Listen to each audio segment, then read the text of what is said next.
Hey everybody, Johnny Corbin. Once again, I want to express Happy New Year to everyone at Mingda and everyone associated with Corbin Guitars and our friends and dealers and players and teachers. It's great that we are all still here and we're moving forward because, a little history.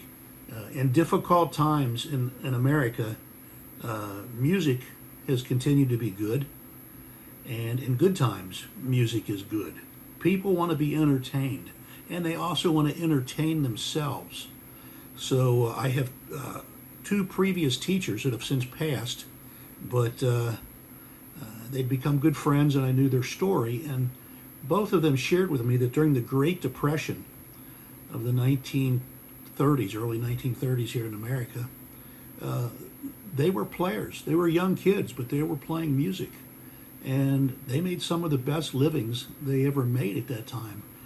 And they also developed their skills at that time because they played a tremendous amount of music. And again, core reason, people were depressed. They were unemployed. They had lots of social problems. And music was an escape. It was something that took their mind off of their problems. And, we're kind of back in that situation. I do know that, there's difficult times now in China. There are difficult times here in the U.S. And we're going to see these times for a while. So the best thing I would recommend is do what many players have done, or if you're not a player, become a player. Learn how to play a musical instrument. Hopefully it's a Corbin guitar, but we also sell ukuleles, or anybody's ukulele, or a drum set. Continue with your piano as best as you can. Violin, fabulous instruments. So you can go off, you can, number one, entertain yourself, and you can entertain others that may need their energy, their spirit lifted.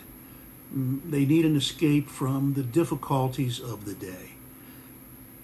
The second part of this, I would like to say that I am so blessed, so happy that I was born in 1956. I'm 67 years old. Why? Because the years of the 1960s and 70s, and predominantly, I'm going to say 1964 to maybe 1973, 74, were such incredible music and especially guitar-related years. That was the guitar explosion in America. And I got to be there for that. I started playing maybe around 1965, 66, somewhere in that area. And I played simple things, basic G chords, basic D 7 chords, C chords. I did a little finger picking. And then I had a couple of good teachers that got me into playing nicer chords, better strumming patterns. But more importantly, I was surrounded with music. I had an older sister that liked folk music, such as Peter, Paul, and Mary. She liked the Motown sound, such as the Temptations. I had an older brother that was bringing things in from Bob Dylan to Cream to the Beatles. The band, it's unbelievable. The amount of artists at that time, I could go on and on for an hour naming artists. And frankly, much of that music from those days is still present. So it was such a rich time. So when I record things and I do these videos, a lot of the songs I play are from that era. And that's because that's where I grew up. And that's still the core of what I think of as guitar playing. I also played a lot of blues. I played a lot of fingerstyle. Leo Kottke was a favorite of mine. I even dabbled with flamenco for some time. I had a teacher here named Jose Madrigal, and I learned how to play some basic flamenco tunes. So my guitar playing has changed and evolved over the years, And I owe that to the early years of so much variety. When students come to me now, particularly younger students, they bring me songs and groups that I don't know. I've never heard of them because I just don't pay attention that much. I listen to everything, but I don't lock into the names of bands or even players that much anymore. I like to listen to the stories of the players, how they became players, and how they practiced and in their thinking process, more than I like listening to what they play.